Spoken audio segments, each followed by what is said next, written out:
తాలిపేరు అనే ప్రాజెక్ట్ను వచ్చేసి తాలిపేరు నదిపైన నిర్మించారు. సేమ్ రివర్ వచ్చేసి సేమ్ రివర్ అదే నదిపైనే ఏర్పాటు చేయడం జరిగింది. సేమ్ రివర్ ఎక్కడ ఏర్పాటు చేశారు ఈ యొక్క తాలిపేరు అనేది? గతంలో గ్రూప్ 2 ఎగ్జామినేషన్లో అడిగారు. అది ఎక్కడ జాగ్రఫీలో అడగలే, ఎకానమీలో అడిగారు. ఎకానమీని బేస్ చేసుకొని అడిగారమ్మా, ఎకానమీని బేస్ చేసుకొని అడగడం జరిగింది.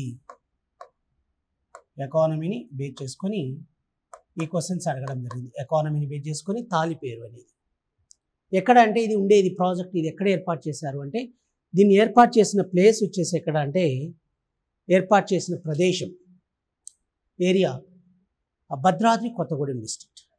భద్రాద్రి కొత్తగూడెం డిస్ట్రిక్ట్. మానేరు చెప్పాను, కడెం చెప్పాను, కిన్నెరసాని. నెక్స్ట్ వన్ వచ్చేసి తాలిపేరు చెప్పాను. ప్రాణహిత అని రాసుకోండి ఒకటి. ప్రాణహిత అంటే ఇక్కడ చూడండి మా, ప్రాణహిత రివర్,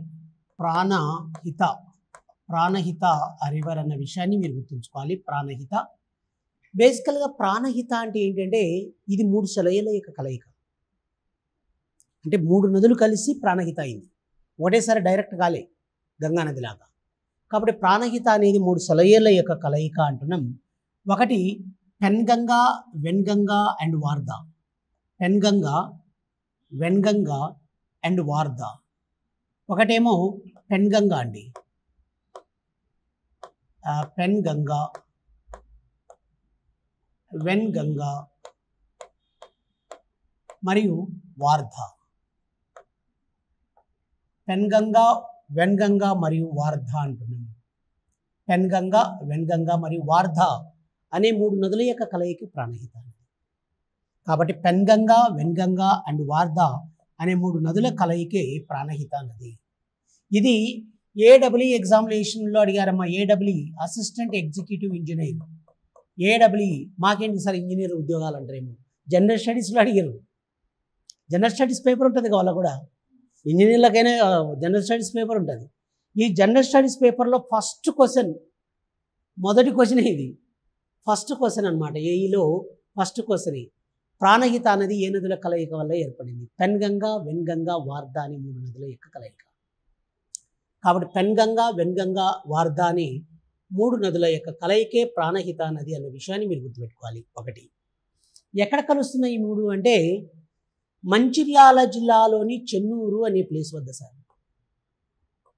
మంచిర్యాల జిల్లాలోని చెన్నూరు, మంచిర్యాల జిల్లాలోని చెన్నూరు అనే ప్లేస్ వద్ద, మంచిర్యాల జిల్లాలోని చెన్నూరు అనే ప్లేస్ వద్ద పెన్గంగా, వెన్గంగా, వార్ధా అనే 3 నదులు కలుస్తున్నాయి. కాబట్టి పెన్గంగా, వెన్గంగా, వార్ధా అనే 3 నదుల యొక్క కలయిక ఎక్కడ అంటే మంచిర్యాల జిల్లాలోని చెన్నూరు అనే ప్లేస్ వద్ద. అక్కడి నుంచే మనకేమంటారంటే ప్రాణహిత అని పిలవడం జరుగుతుంది. ప్రాణహిత అంటారు. ఈ యొక్క ప్రాణహిత మరియు గోదావరి నది సంగమ స్థానంలో ఉండి, ప్రాణహిత మరియు గోదావరి నది సంగమ స్థానంలో, ప్రాణహిత మరియు గోదావరి, ప్రాణహిత గోదావరి నది సంగమ స్థానంలో ఉన్న ప్రదేశం వచ్చేసి మీకు అందరికీ తెలుసు బాగా. ప్రాణహిత మరియు గోదావరి నది సంగమ స్థానంలో ఈ 2 నదులు కలిసే ప్రదేశంలో ఇక్కడ ఒక బాగా మంచి ప్లేస్ ఉంటుంది, హిస్టారికల్ ప్లేస్. దాన్ని ఏమంటారంటే కాళేశ్వరం అని పిలవడం జరుగుతుంది. ఏమంటారు ఇది? కాళేశ్వరం. కాబట్టి కాళేశ్వరం అనే ప్రాజెక్టు ప్రాణహిత గోదావరి నదుల సంగమ స్థానంలో, ప్రాణహిత మరియు గోదావరి నదుల సంగమ స్థానంలో ఇది ఉంది అన్నమాట. ప్రాణహిత గోదావరి నదుల సంగమ స్థానంలో. ఓకేనా? ఏదేది? కాళేశ్వరం ప్రాజెక్ట్. ప్రాణహిత గోదావరి నదుల సంగమ స్థానంలో కాళేశ్వరం ఉంటుంది. ఈ కాళేశ్వరం దగ్గరనే మనకు కాళేశ్వరం లిఫ్ట్ ఇరిగేషన్ సిస్టమ్ కూడా ఉంటుందమ్మా. కాళేశ్వరం ఎత్తిపోతల పథకం అంటున్నాం. కాళేశ్వరం ఎత్తిపోతల పథకం. ఓకేనా? కాళేశ్వరం ఎత్తిపోతల పథకం ఉంటుంది. ఒక చిన్న పాయింట్ గమనిక అని రాసుకోండి. గమనిక అని రాసుకోవాలి. నోట్ గమనిక అని రాసుకోండి. ఎస్, గమనిక అంటున్నాం. ఈ గమనికకు సంబంధించిన ఇన్ఫర్మేషన్ చూడండి. గమనిక అనగానే మీరు ఏం చెప్పాలంటే ఏంటి ఇక్కడ గమనిక ఏంటి సార్ అంటారు. ప్రాణహిత నది ఈ యొక్క ఇన్లాండ్ అంటే అంతఃస్థలీయ ప్రవాహం, పర్టికులర్గా వచ్చేసి ఏంటంటే అంతఃస్థలీయ జల రవాణా మార్గానికి అనుకూలంగా ఉంది. కాబట్టి తెలంగాణ రాష్ట్రంలో అంతఃస్థలీయ జల రవాణా మార్గానికి అనుకూలంగా ఉన్న నది ఏది? అంతఃస్థలీయ జల రవాణా అంటారు, ఇన్లాండ్ వాటర్ ట్రాన్స్పోర్ట్ అంటారు. ఈ క్వశ్చన్ అడుగుతాడు సార్, ఎకనామిక్ సర్వేలో మీకు ఇలాంటి క్వశ్చన్స్ అడగడం జరుగుతుంది. అంతఃస్థలీయ జల రవాణాకు అనుకూలంగా ఉన్న నది ఏది? ఇన్లాండ్ వాటర్ ట్రాన్స్పోర్ట్, అంతఃస్థలీయ జల రవాణా అంటున్నాం. దీన్ని ఇంగ్లీష్లో ఏమంటారంటే ఇన్లాండ్ వాటర్ ట్రాన్స్పోర్ట్ అంటారు. Inland water transport. Inland water transport అంటే అంతఃస్థలీయ జల రవాణాకు అనుకూలంగా ఉన్న నది. ఇన్లాండ్ వాటర్ ట్రాన్స్పోర్ట్, అంతఃస్థలీయ జల రవాణాకు అనుకూలంగా ఉన్న నది.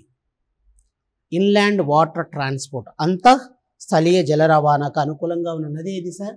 మన నది. ఇన్లాండ్ వాటర్ ట్రాన్స్పోర్ట్కు అనుకూలంగా ఉంది ప్రాణహితాన్ని. ఎక్కడి నుంచి ఎంతవరకు అంటే, ఇప్పుడు మీరు బస్సులో ప్రయాణం చేస్తారు, నారాయణపేట నుంచి హైదరాబాద్కు రావాలంటే ఎలా వస్తావు? మరి ట్రైన్లో అన్నా వస్తావు, బస్సు కన్నా వస్తావు. కానీ ఇక్కడ ఏంటి సార్ అంటే బస్సు కానీ అటు ట్రైన్ కాకుండా ఇక పడవల మీద వాటర్లో పోతారనమాట. అటువంటి సౌకర్యం ఉంది. కాబట్టి ఈ యొక్క అంతఃస్థలీయ జల రవాణాకి అనుకూలంగా ఉన్న నది ప్రాణహిత నది తెలంగాణలో. ఎక్కడి నుంచి ఎంతవరకు సార్ ఈ యొక్క ఇన్లాండ్ వాటర్ ట్రాన్స్పోర్ట్ అంటే జయశంకర్ భూపాలపల్లి జిల్లాలోని కాళేశ్వరం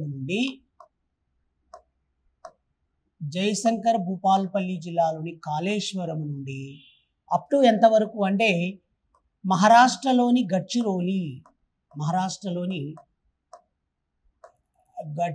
వరకు అండి. గడ్చిరోలి మహారాష్ట్రలోని గడ్చిరోలి వరకు.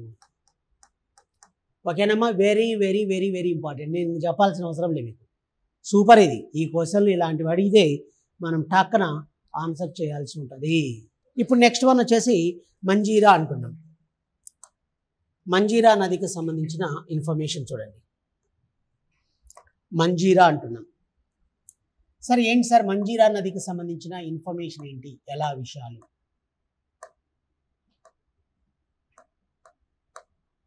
మంజీరా నది,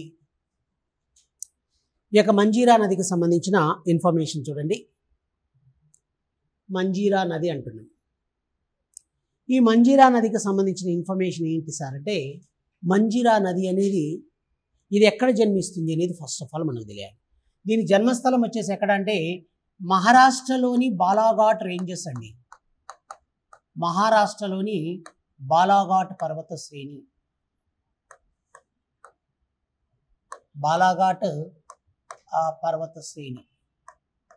కాబట్టి మహారాష్ట్రలోని బాలాఘాట్ పర్వత శ్రేణిలో జన్మిస్తుంది మంజీరా నది. మహారాష్ట్రలోని బాలాఘాట్ పర్వత శ్రేణిలో జన్మిస్తుంది మంజీరా నది. మహారాష్ట్రలోని బాలాఘాట్ రేంజెస్. తర్వాత ప్రవహించే రాష్ట్రాలు వచ్చేసి ఒకటేమో మహారాష్ట్ర అన్నాం, రెండవది వచ్చేసి కర్ణాటక రాష్ట్రం, మరి మూడవది వచ్చేసి ఏంటి సార్? తెలంగాణ, టీజీ. కాబట్టి మహారాష్ట్ర, కర్ణాటక, తెలంగాణ రాష్ట్రాల గుండా ప్రవహిస్తుంది. ఓకే, మహారాష్ట్ర, కర్ణాటక, తెలంగాణ రాష్ట్రాల గుండా ప్రవహిస్తుంది అన్న విషయాన్ని మీరు గుర్తుపెట్టుకోవాలి. మహారాష్ట్ర, కర్ణాటక, తెలంగాణ రాష్ట్రాల గుండా ప్రవహించే నది. ఓకేనా? మహారాష్ట్ర, కర్ణాటక, తెలంగాణ రాష్ట్రంలో వచ్చేసి ఏ జిల్లాల గుండా ఫ్లో అవుతుందంటే, తెలంగాణ రాష్ట్రంలో ప్రవహించే జిల్లాలు మీరు ఇలా రాసుకోండి సార్. తెలంగాణ రాష్ట్రంలో ప్రవహించే జిల్లాలు,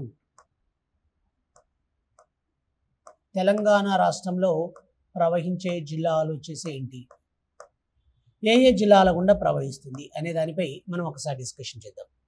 కాబట్టి తెలంగాణ రాష్ట్రంలో ప్రవహించే జిల్లాలు ఏ జిల్లాల గుండా ప్రవహిస్తుంది తెలంగాణలో. కాబట్టి తెలంగాణ రాష్ట్రంలో ప్రవహించే జిల్లాలు చూడండి, ఏ జిల్లాల గుండా ప్రవహిస్తుంది అనే దానిపై మనం ఒకసారి డిస్కషన్ చేద్దాం. ఒకటి వచ్చేసి ఫస్ట్ వన్ సంగారెడ్డి. ఏం జిల్లా అండి? సంగారెడ్డి జిల్లా గుండా ప్రవహిస్తుంది. One is Sangareddy. తర్వాత మెదక్ జిల్లా గుండా. తర్వాత కామారెడ్డి. ఏం రెడ్డి? కామారెడ్డి తర్వాత నిజామాబాద్. నిజామాబాద్ జిల్లాల గుండా ప్రవహిస్తుంది. ఓకేనా, ఇది మీరు గుర్తుపెట్టుకోవాలి. సంగారెడ్డి, మెదక్, కామారెడ్డి అండ్ నిజామాబాద్ జిల్లాల గుండా ప్రవహించే నదే మన మంజీరా నది. కాబట్టి మంజీరా నది ప్రవహించేది వచ్చేసి ఎక్కడ ప్రవహిస్తుందంటే ఒకటి సంగారెడ్డి, మెదక్, కామారెడ్డి అండ్ నిజామాబాద్ జిల్లాల గుండా ప్రవహిస్తుంది. సంగారెడ్డి, మెదక్ ఏమా అక్కడ పుడుతుంది. తర్వాత మహారాష్ట్ర, కర్ణాటక, తెలంగాణ రాష్ట్రాలు, తెలంగాణ రాష్ట్రంలో జిల్లాల గుండా ఎక్కడ ఫ్లో అవుతుందంటే ఇది అన్నమాట విషయం. కాబట్టి సంగారెడ్డి, మెదక్, కామారెడ్డి అండ్ నిజామాబాద్ జిల్లాల గుండా ప్రవహిస్తుందన్న విషయాన్ని మీరు గుర్తుంచుకోవాలి. Very very very very important information ఇది. ఇక్కడ ఒక విషయం ఏంటి సార్ అంటే ఆల్రెడీ మీకు నేను చెప్పాను, నిజామాబాద్ జిల్లాలోని కందకుర్తి అని చెప్పాను. నిజామాబాద్ జిల్లాలోని కందకుర్తి అనే ప్లేస్ వద్ద మంజీరా, గోదావరి, హారిద్రా నదులు కలుస్తాయనే విషయాన్ని మనం డిస్కస్ నిన్న మీరు అడగను కూడా అడిగారు. ఓకేనా, ఇది ఇలా విషయాలు జనరల్గా. సార్ మరి దీనిపై ఏమైనా ప్రాజెక్టులు ఉన్నాయా సార్ అని క్వశ్చన్లు. దీనిపై ఈ ప్రాజెక్టులు వచ్చేసి ఏమున్నాయో ఒకసారి చూడండి. Very very very important. తెలంగాణలో దీనిపై ఉన్న ప్రాజెక్టులు ఇరిగేషన్ ప్రాజెక్ట్స్. దీనిపై ఉన్న ప్రాజెక్టులు వచ్చేసి ఏమున్నాయో చూడండి. One is irrigation projects. నీటిపారుదల ప్రాజెక్టులు వచ్చేసి ఏమున్నాయి అనే దానిపై మనం ఒకసారి డిస్కషన్ చేస్తే నీటిపారుదల ప్రాజెక్ట్ ఏమున్నాయంటే ఒకటి మంజీరా ప్రాజెక్ట్ అండి. మంజీరా ఇరిగేషన్ ప్రాజెక్ట్ అంటున్నాం. One is. నెక్స్ట్ వన్ వచ్చేసి సింగూర్ ఇరిగేషన్ ప్రాజెక్ట్ అంటున్నాం. ఒకటి మంజీరా, రెండవది సింగూర్. ఈ సింగూర్నే ప్రస్తుతం ఏమని పిలుస్తారంటే బాగారెడ్డి సింగూర్ ఇరిగేషన్ ప్రాజెక్ట్ అని కూడా పిలుస్తారు. బాగారెడ్డి సింగూర్ ఇరిగేషన్ ప్రాజెక్ట్ అని పిలవడం జరుగుతుంది. ఒకటి మంజీరా, రెండవది సింగూర్ అంటున్నాం. ఈ సింగూర్ని సింగూర్ బాగారెడ్డి ఇరిగేషన్ ప్రాజెక్ట్ అని కూడా అంటారు. మరి ఈ ప్రాజెక్టు ద్వారా ఈ యొక్క మంజీరా వీటి ద్వారా ఏంటి సార్ అంటే ఈ రెండు ప్రాజెక్టుల ద్వారా హైదరాబాద్, సికింద్రాబాద్ జంట నగరాలకి, హైదరాబాద్ అండ్ సికింద్రాబాద్ జంట నగరాలకి కావాల్సిన డ్రింకింగ్ వాటర్ అనేది సప్లై చేయబడుతుంది. అంటే త్రాగునీరు అనేది సప్లై చేయబడుతుంది. ఏం నీరు సప్లై చేయబడుతుందమ్మా? త్రాగునీరు సప్లై చేయబడుతుంది. డ్రింకింగ్ వాటర్, త్రాగునీరు సప్లై. మంజీరా అండ్ సింగూర్. ఇంకొక ప్రాజెక్ట్ కూడా ఉంది దీనిపై. ఏంటంటే దీనిపై ఉండి ఇంకొక ప్రాజెక్ట్ చూడండి. ఒకటి మంజీరా అన్నాం, రెండవది సింగూర్ అన్నాం. మరి ఇంకొకటి ఏంటి సార్ అంటారు. ఇంకొక ప్రాజెక్ట్ వచ్చేసి ఏం చెప్పచ్చు అంటే దీనిపై ఉన్న ప్రాజెక్ట్. ఓకేనా, దీనిపై మరొక ప్రాజెక్ట్ ఉంది. ఆ ప్రాజెక్టుకు సంబంధించిన విషయాలు మీతోటి నేను డిస్కషన్ చేస్తాను. ఏంటి సార్ అది అంటారు. దాని పేరు మనం ఏం చెప్పచ్చు అంటే that is called as Nizam Sagar అంటారండి. నిజాం సాగర్ అనేది వెరీ వెరీ వెరీ ఇంపార్టెంట్ అమ్మా. నిజాం సాగర్ అనేది ఇది నిజామాబాద్ జిల్లాలో ఉందండి. నిజాం సాగర్ కామారెడ్డి జిల్లాలో ఉంది. కామారెడ్డి జిల్లాలో ఉంటుంది ఈ యొక్క నిజాం సాగర్.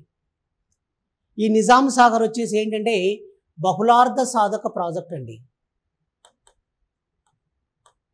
బహుళార్థ సాధక ప్రాజెక్టుగా చెప్పుకుంటుంది. అంటే జల విద్యుత్ శక్తి తయారవుతుంది, సాగునీరు దొరుకుతుంది, త్రాగునీరు దొరుకుతుంది, అన్నీ దొరుకుతాయి అన్నమాట. అందువల్ల దీన్ని ఏమంటారంటే బహుళార్థ సాధక ప్రాజెక్ట్, మల్టీపర్పస్ ప్రాజెక్ట్ అని పిలవడం జరుగుతుంది. ఏమంటారంటే దీన్ని మల్టీపర్పస్ ప్రాజెక్ట్ అంటారు. నిజాం సాగర్ని మల్టీపర్పస్ ప్రాజెక్ట్ అని పిలవడం జరుగుతుంది. అందువల్ల ఇది ఏంటంటే తెలంగాణ రాష్ట్రంలో ఇక్కడ చూడండి, తెలంగాణ రాష్ట్రంలో మొట్టమొదటి జల విద్యుత్ ప్రాజెక్ట్ ఇది. ఫస్ట్ ఐడల్ పవర్ ప్లాంట్, మొట్టమొదటి జల విద్యుత్ ప్రాజెక్ట్ తెలంగాణలో వచ్చేసి ఇది. First Idol power plant in the state of Telangana.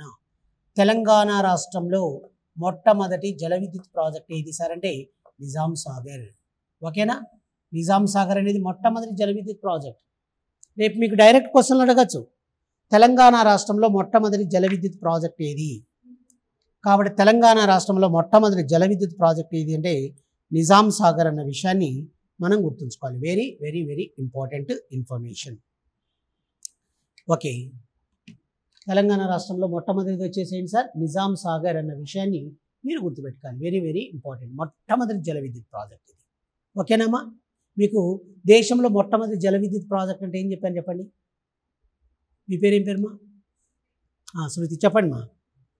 దేశంలో మొట్టమొదటి జల విద్యుత్ ప్రాజెక్ట్ ఏంటి? ఆప్షన్స్ ఇస్తే స్ట్రైక్ అవుతుంది. ఓకే, నాగార్జున సాగర్, రెండవది శ్రీశైలం, మూడవది వచ్చేసి శివ సముద్రం, నాలుగవది హొగ్నేకల్. మీరేమంటారు? శివ సముద్రం. నేనేమంటా? ఈ రెండు చెప్తా. మీరు అనుమానంగా చెప్తారు. పక్క ఎస్, మొట్టమొదటి జల విద్యుత్ ప్రాజెక్ట్ ఏదంటే శివ సముద్రం, కావేరీ నదిపై చెప్పానన్నమాట. దేశంలో మొట్టమొదటి జల విద్యుత్ ప్రాజెక్ట్ ఏదంటే శివ సముద్రం అని చెప్పాను. 1900లో స్టార్ట్ చేశారు, 1904లో స్టార్ట్ అయింది. మొట్టమొదటిది కావేరీ నదిపై కర్ణాటక రాష్ట్రంలో ఉందని కూడా చెప్పారు. చూడండి మరి మన దగ్గర వచ్చేసి ఏంటి అంటే ఇక నిజాం సాగర్ అనేది మొట్టమొదటి జల విద్యుత్ ప్రాజెక్ట్. ఓకేనమ్మా? ఎస్. ఇంకా చూడండి నిజాం సాగర్కి సంబంధించిన ఇన్ఫర్మేషన్ ఇది. నిజాం సాగర్కి సంబంధించిన ఇన్ఫర్మేషన్. ఎస్, అది ఎంతవరకు గుర్తుపెట్టుకున్నారా? నెక్స్ట్ వచ్చేసి ఎక్కడికి పోవాలి మరి? ఇంకా దీని తర్వాత నెక్స్ట్ డిస్కషన్ చేయాల్సిన అంశం ఏంటి అంటే మంజీరా చెప్పాం, ప్రాణహిత చెప్పాం, Sabari and Sileru river. Sabari and Sileru. Sabari రాయండి మా. శబరి రివర్, శబరి నది ఎక్కడ పుట్టిందో చూడండి ఒకసారి. శబరి రివర్ మా, very very very important. Sabari నది. ఈ శబరి నది వచ్చేసి ఎక్కడ జన్మస్థలం ఎక్కడ అంటే సింఖారం కొండలు అన్న విషయాన్ని మీరు గుర్తుపెట్టుకోవాలి. సింఖారం కొండలు, సింఖారం హిల్స్, ఒడిస్సా రాష్ట్రంలోని సింఖారం కొండల్లో జన్మించిన నదే శబరి నది. చూడండి సార్, ఇలాంటి క్వశ్చన్లు అడిగారనుకో ఏం చేస్తాం? ఆన్సర్లు చెప్పండి. కాబట్టి సింఖారం కొండల్లో జన్మించే నది ఏది అంటే సింఖారం కొండల్లో జన్మించే నది శబరి నది. సింఖారం కొండల్లో జన్మిస్తుంది అంటే ఒరిస్సా రాష్ట్రంలో. తర్వాత శబరికి ఉపనది వచ్చేసి ఏంటి అంటే సీలేరు. శబరి నది యొక్క ఉపనది వచ్చేసి ఏంటండి? సీలేరు నది శబరి నదికి ఉపనది. శబరి నదికి ఉపనది వచ్చేసి సీలేరు రివర్ అన్న విషయాన్ని మీరు గుర్తుపెట్టుకోవాలి. శబరి నదికి ఉపనది సీలేరు నది. ఈ శబరి అండ్ సీలేరు రెండు కూడా, శబరి అండ్ సీలేరు, శబరి మరియు సీలేరు రెండు కూడా ఏంటంటే ఈ శబరి మరియు సీలేరు నదులు రెండు కూడా ఎలా ఫ్లో అవుతున్నాయంటే బేసికల్గా చెప్పాలంటే బైసన్ కొండల గుండా ప్రవహించే నది. బైసన్ కొండల గుండా ప్రవహిస్తాయి ఇవి రెండు. బైసన్ కొండలు, బైసన్ హిల్స్ అంటారు. బైసన్ కొండల గుండా ప్రవహించే నదులు ఏవి అంటాడు. కాబట్టి బైసన్ కొండల గుండా ప్రవహించే నదులు వచ్చేసి ఏమిటంటే శబరి అండ్ సీలేరు నదులు బైసన్ కొండల గుండా ప్రవహిస్తాయి. శబరి మరియు సీలేరు నదులు బైసన్ కొండల గుండా ప్రవహిస్తాయి అన్న విషయాన్ని మీరు గుర్తుంచుకోవాలి. కాబట్టి శబరి మరియు సీలేరు నది బైసన్ కొండల గుండా ప్రవహిస్తాయి. శబరి మరియు సీలేరు నదులు బైసన్ కొండల గుండా ప్రవహిస్తాయి అన్న విషయాన్ని మీరు గుర్తుంచుకోవాలి. వెరీ వెరీ వెరీ ఇంపార్టెంట్ అండి. ఇలాంటి క్వశ్చన్లు అడుగుతారు. బైసన్ కొండల గుండా ప్రవహించే నదులు ఏవి? Sabari and Sileru rivers. ఓకేనా? ఈ శబరి సీలేరు నదులు రెండు కూడా గోదావరి నదితో ఎక్కడ కలుస్తాయో తెలుసా మీకు? ఇవి రెండు కూడా ఇవి వచ్చేసి కూనవరం అనే ప్లేస్ వద్ద కలుస్తాయండి. కూనవరం అనే ప్లేస్ వద్ద గోదావరి నదితో కలుస్తాయి శబరి అండ్ సీలేరు రివర్స్. శబరి మరియు సీలేరు నదులు కూనవరం అనే ప్లేస్ వద్ద కలవడం జరుగుతుంది.